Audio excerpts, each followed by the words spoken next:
Hi everyone, I'm Sam Huber. I'm an editor at the Yale Review, which is a literary magazine housed here at Yale. Every year we have the honor of partnering with the Windham-Campbell Prizes to produce a special issue which features material by all of the amazing prize winners, original pieces of work. First we have Deirdre Madden, who is an Irish novelist. Yes. Her works include Authenticity, Molly's Fox Birthday, and most recently, Time Present and Time Past. She teaches in Trinity College Dublin and is a member of Aistana, the Irish Arts Academy. Thank you all very much for being here. It's a real pleasure. I'm really enjoying Yale. I'm going to read a little piece from the work that's published in the review. It's called Mr. Durand, set in Paris. Durand, said the voice on the intercom. Third floor, I replied. I pressed the buzzer to release the door in the hall and then stepped out of the apartment to wait on the landing. We lived at that time in an old Haussmann building, and a tiny lift had been added years after the construction of the house in the stairwell, in the space around which the mahogany banisters curled. I could hear the lift ascending. Through the black metal grille, the man named Durand would be able to see the blue doors of the apartments on each floor as he went up. I watched the loop cables rise and fall. The roof of the lift appeared, and then I could see him within it as, with a heavy clunk, the lift stopped right before me. He opened the metal grille, then the protective glass door, and stepped out. Bonjour, madame. Bonjour, monsieur Durand. We shook hands and he followed me into the apartment. Such a fine autumn day, I remarked as I led him down the corridor, and he said in reply, 3 rooms, yes? We went in turn into each of the rooms that needed painting.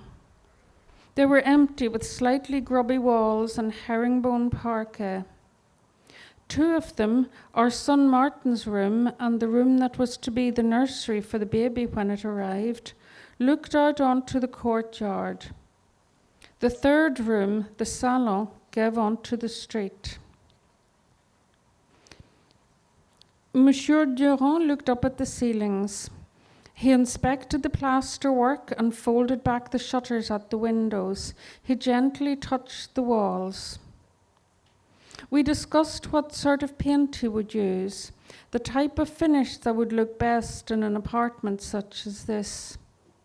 He said that my suggested colour, blanc cassé, a kind of softened white, was a good choice, as pure white would be too stark in such big rooms.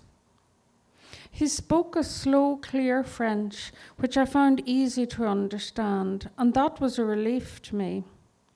Only a week earlier, a plumber, who was a native of Marseille, had come to fix the shower, and I'd been bewildered by his accent. Although I was studying hard to improve my French, it was still a long way from where I thought it should be. I had just turned 30. Durand was older, in his late 40s, possibly his 50s, with dark curly hair that was going grey and a short beard. He was casually dressed in jeans and a red and black check shirt, a black leather jacket and trainers, but the overall effect was of extreme neatness. He was self-contained and self-possessed. Even by Parisian standards, he struck me as exceptionally reserved and formal. He had no small talk whatsoever. He was unsmiling, but not unfriendly. A stocky man of medium build, he seemed to me to be bigger than he was. Such was the force of his presence. Thank you for reading that. And you mentioned that it's from a novel in progress. I'm curious, well, I guess maybe just how deep you are into the novel and how it feels to share something that's in progress. And because you've written 8 previous novels, I'm also curious if when you start a new project, you're thinking of it in relationship to the ones that have come before, or if each new thing is its own distinct challenge with its fresh parameters and a kind of blinders on for that project.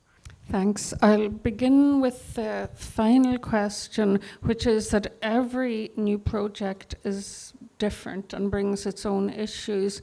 Especially with novel writing, you have to create the structure for it, you have to create find out what it is that you're doing, and there are certain things that you can carry from one project to the next, but every new book, every new novel is very different, and you have to work that out as you go along. This is a book I was working on a few years back, I'd say maybe even 5 years. And as you said at the start, I also teach in a university, and there was a lot of other things happening and a lot of pressure. So I set this work aside at one stage. And I also started working on a book for children. I've published 3 novels for children, and I started working on that. I went back to this work when I was asked by the Yale Review for new work.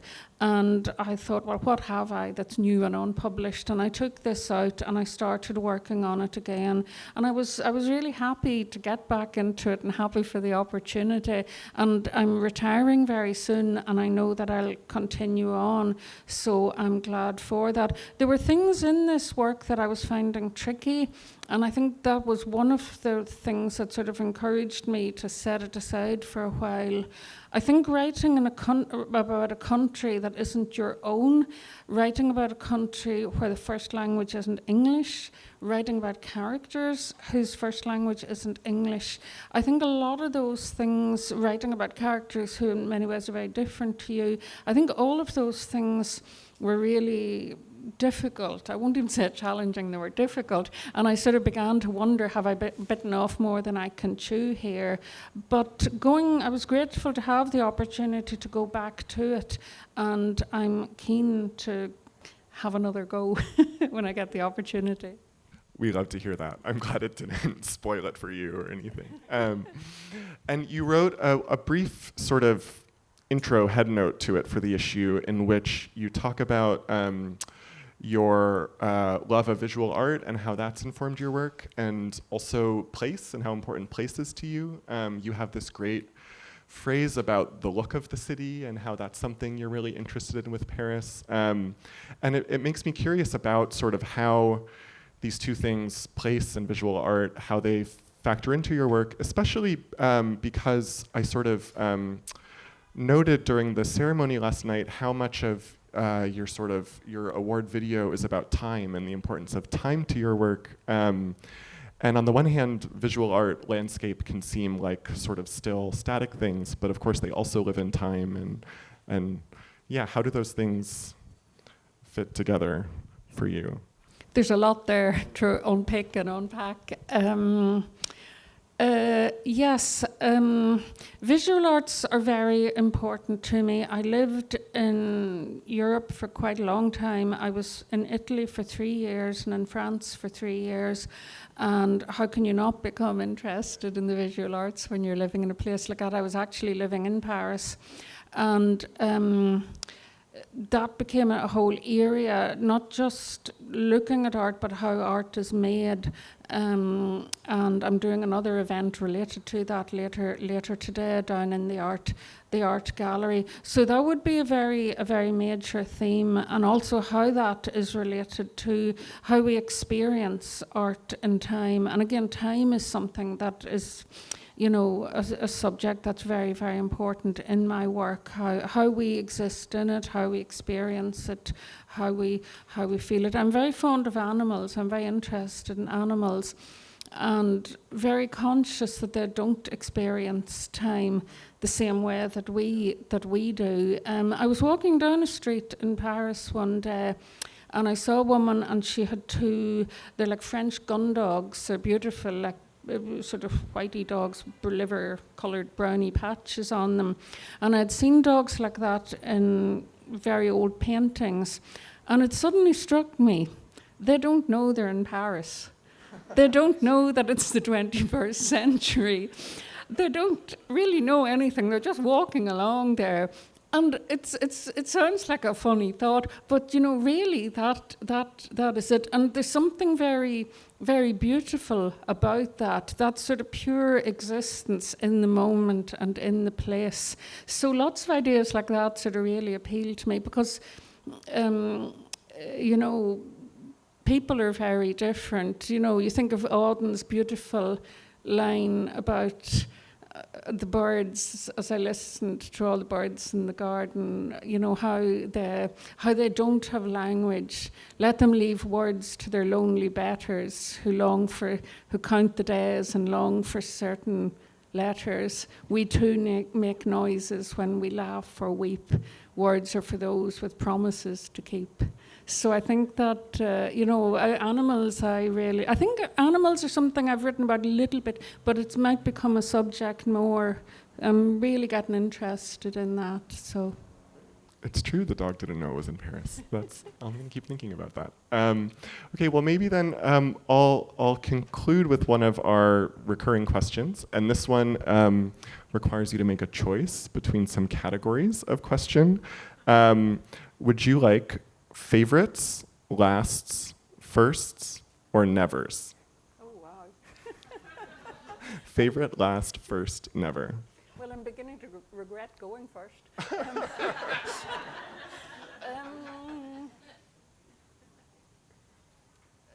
Let's see, lasts. Lasts. The choice was lasts. Great. Our last question is, what was the last thing you read that you loved?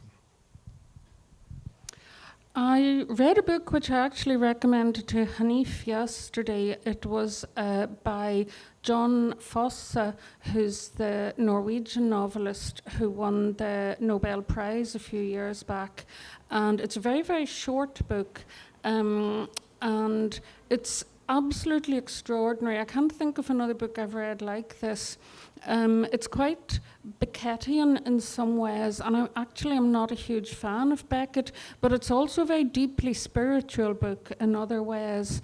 And I found it very consoling, and it's a book, it's hard to describe, but I would very much recommend it to you. It's a very short book. He's a really original writer with a very beautiful mind, I think, a very, very beautiful mind.